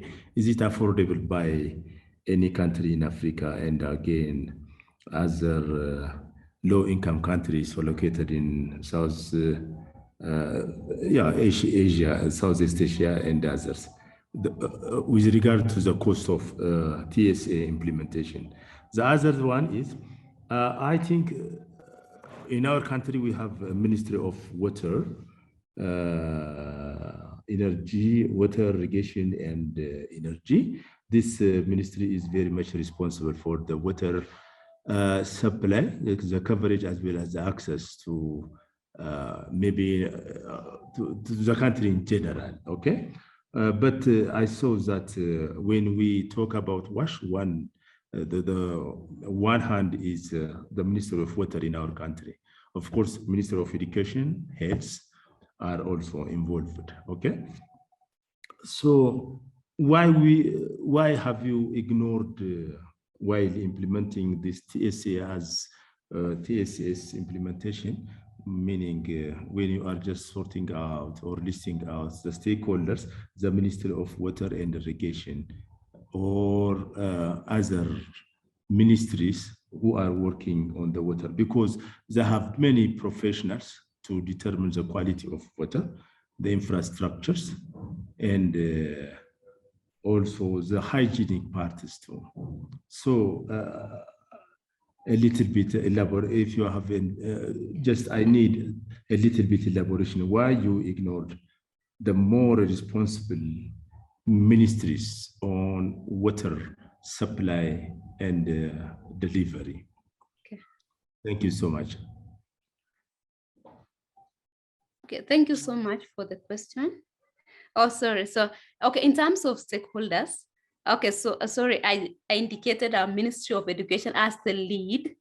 However, there are many other ministries that come in on board. So, for example, Ministry of Health, because in terms of maybe hygiene and sanitation issues, another agency, ministry that we've talked about is a Ministry of Water, particularly at the national level first, when you're setting the standards and coming into agreement, or what should be part of our maybe indicators. So in many countries, usually we have many stakeholders, even at the local level, even at the implementation level, you bring in the sectors that are involved. So in other areas, you find maybe the Ministry of Health is leading as the lead. In other areas, you find it's the Ministry of Education. So it depends on your country context. So the stakeholders that you identify are those you know that are key.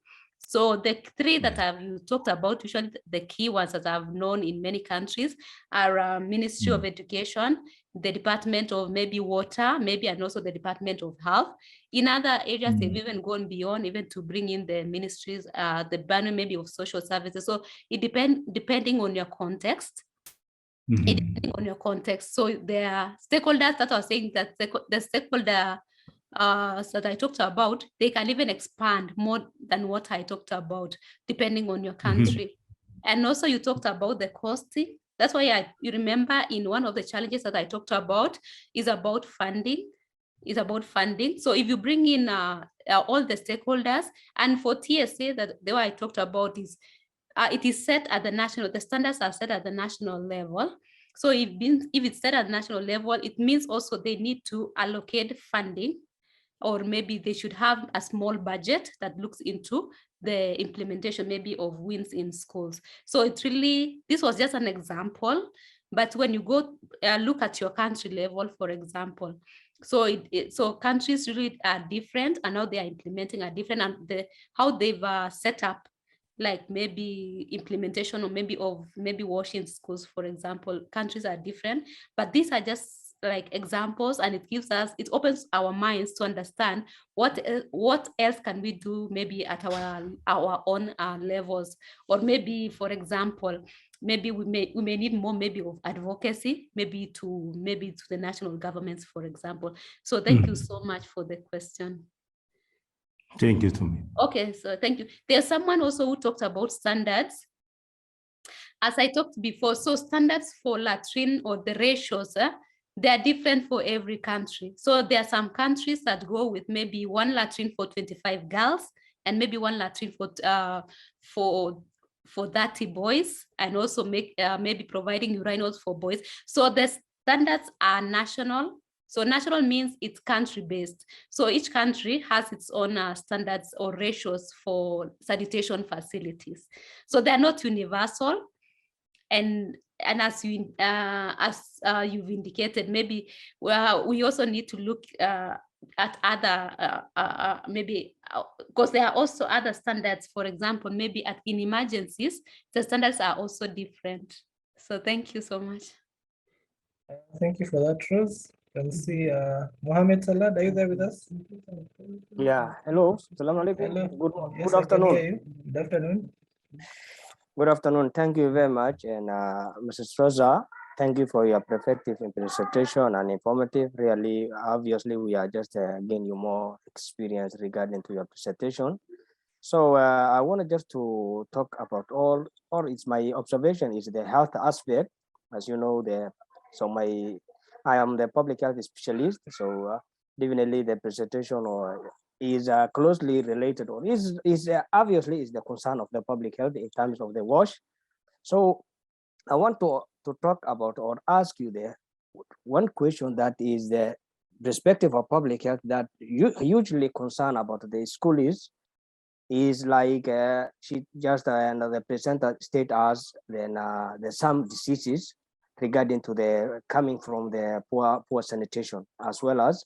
So my question or my comment of concern is about the immunization, because we know that there is some immunization like a typhoid immunization and a cholera immunization, and really I extremely appreciated just to to concentrate about the immunization in terms of the school children, because of the school children is the main factors that definitely public health consider or focus on. So my question is, so could you the next presentation, could you just avoid to include the presentation like the immunization, because the immunization is very close to the child's health. What we are going is, or what we are just on and presenting is concern is about the child's health, a child's improving in terms of the physically or mentally. So according to the ecosystem, according to the work WASH, so really it's a very connected and interlinked between the working hand to hand or hand in hand. So my point is, could you just expect that you will be including your next presentation is about the behavior change to the hygiene in the school children, include the vaccination or immunization, whatever, any kind of immunization, because we know that the under 5 children or the school children usually contaminate and having the very close contact. Then there is a lot of the respiratory diseases, there are a lot of the poor disease that can become can spread among the students. So in terms of the to be avoid, or in terms of it to be disconnect the linking or the transmission from that point. So my comment, my sense or my point is only to be the next presentation, or in time is in general the WASH to be include the program or the initiative is about the immunization. Thank you very much. Eric, it's over to you. Thank you, Salah. We have taken note of that, and as we work on subsequent webinars, we are also going to include the immunization part as you have requested. Thank you for that comment. Can see one hand up. Lillian, are you there with us? Lillian? Oh, okay, as we wait for Lillian, Magok, Daniel? Good afternoon. Yes, good afternoon, Magok. Yeah, actually, I kept listening, and in between the phone went off, and again I had to charge. And I listened to most of the things, and some of the things I did not listen to, but I will, of course, update myself through the slides that are going to be shared. So maybe it's just a matter of introducing and then thanking also the facilitator for the wonderful presentation. And then we would also recommend to have more of these seminars so that we keep learning. Thank you. Thank you, Magok, for the comment. We really appreciate. And at this time, I'd like to invite Anthony just to close for us the session. So, Anthony, are you there with us? Yes, I can hear you, Eric, and thank you to all of our participants for for staying with us throughout the session. And as we said, sometimes it's hard to answer all the questions here, and that's why we have come up with the community forum where we can further and continue with this kind of discussion. So I'd like just to share my screen so that I can take you through on how you can be part of the Humanitarian Global community. So if you go to the website, there's a link that we have added there for Humanitarian Global community. So HG community, that's where you need to be, because once you click on that link, you're going to be redirected to a platform that you need to sign up. So there's going to be a sign up page. And after you come to the sign up page, make sure that you can sign up by filling that simple form. So once you've filled the details, you're going to be part of these forum. So we are trying to create a global community of WASH professionals, of humanitarians. And this is a forum that is going to link you up with other participants across the globe. So once you've been able to sign up, you're going to follow all the subsequent steps. And after doing that, once you've set up your username, your email address, and your password, you can always log into the platform. So once you log into the platform, there's a menu tab here. So you need to click on that menu tab. And then you can come to forums. So here under the categories, you can see we have WASH forum. So that is what I would like you to do. And then the first topic, you can see we have a topic on new members introductions. So you can start by introducing yourself. So just let us know what is your name and maybe organization, and from which country you're connecting from. And then you can click on the reply button. So that means we are going to, any person within the forum, they can know whom they are interacting with. And then after that, you can see we have created our first topic under the WASH discussion forum, and that is about WASH in schools. So this is what we were discussing today. So once you go and you click on that topic, you can see we have left a question, just trying to invite you in your inquiries. So if you have other questions, and because the time is not on our side, we might not be able to respond in the webinar. So come and post them here, and definitely we're going to respond to them. So how to do that? Click on the reply button, and then you can post your question. So, and then after you've typed your question, you click on reply. So we are going to, go through your questions as we respond them to you. So we encourage you to be part of the Humanitarian Global community, so that we can foster information sharing, we can learn from each other, we can connect globally and get to empower each other as we continue. So there's quite a lot, and the Humanitarian Global is always trying to look for innovative ways on how we can better serve you, we can better facilitate the dissemination of information, because your feedback and support has been very impressive. We're happy that you're enjoying the sessions, and through your support, we can always get to become better day in, day out. So one of the developments, make sure that you can go to our website, click on the forums, so that now you can be redirected to come and create a forum here, to be part of the forum by creating an account, and then you can post your questions here. We are going to respond to your questions. So the other announcement was about the recorded version. So a day after, we normally make sure that we can send an email to you that does contain the link to the recorded version of this session and also the slides. So on how you can go that, about the same, also go to the website, and if you want to access the past recordings, like maybe within the course of tomorrow, once you go to our YouTube channel, you're going to find out that we have been able to publish the session for today. So come to the videos, and then you can locate the sessions that you want to review.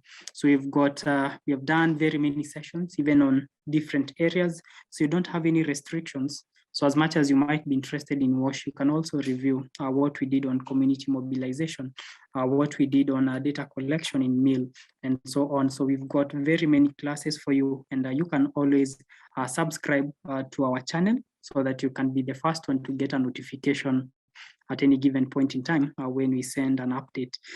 So much has been said about further training and also certification for our programs, especially like today what we covered. We have covered most of it in our postgraduate diploma level course training in WASH, where we talk over even the sanitation approaches, WASH in schools, and so on. So again, the website has got all the information that you might need. So come to the website, even on the homepage, try to go through it and then browse, and then you're going to find out that you have that course being availed there. So you might be interested in that course, for example. So how to apply, just come. You can even review the course outline. You can see what is covered in that course. We talked of sanitation in schools in a different context, like sanitation in schools. We talked of sanitation approaches. So this is where we develop and provide you with the in-depth classes and training on those areas. So there is much, and this is a training that goes for a period of 12 months, and you're going to be interacting with our facilitators so that you can be supported as you study with us. So we encourage you go through the website, make inquiries to us, because even the website has the details on how you can reach out to us. So we have our WhatsApp numbers there, our email address, and at any time you can reach out to us, and our team is going to guide you. So at this moment, we'd like to pass our regards to all of you for setting aside more than 2 hours to follow up with our training today. Continue registering on the community forum so that we can interact way beyond the session. So the session might not be enough to fully interact with you, but with the community that we have created, you're going to always be part of the community. That's where we will be posting the sessions, upcoming sessions, and that means you're going to also have the chance to interact with other participants. And as I finish, for application of any course like this one, you just have to click on the apply now button, and then that would redirect you to an application form that you need to complete so that we can capture your information, and then you're going to be guided afterwards. So thank you so much for your time, and at this moment, we call it a day, and thank you for attending our session. So we look forward to seeing you in our upcoming training. So thank you so much, and bye-bye for now.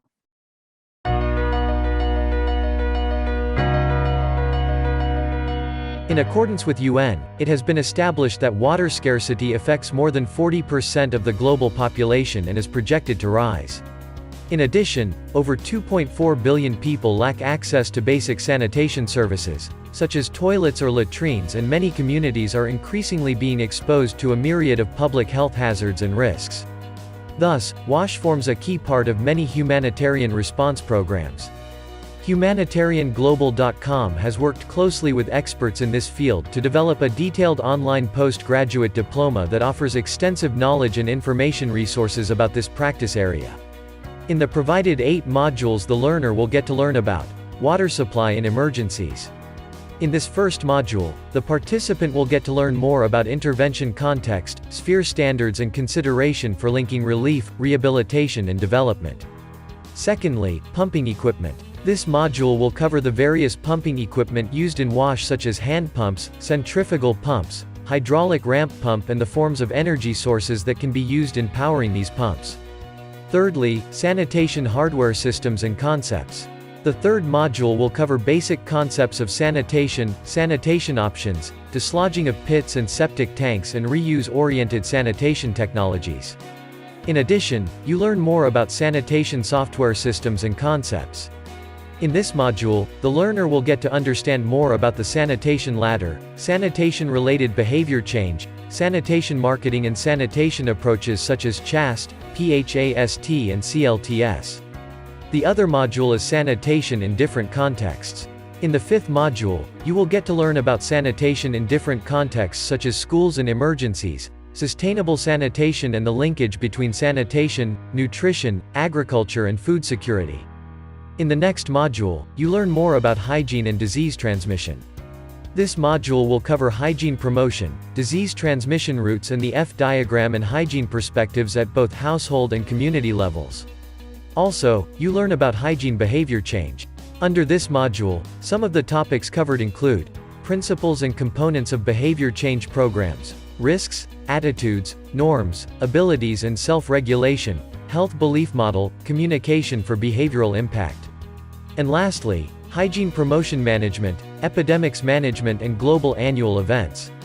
In the last module, the learner will get to develop more understanding about hand washing management, menstrual hygiene management, cholera epidemic and other epidemics management and global annual events. Apply for this course today by visiting our website www.humanitarianglobal.com for more details.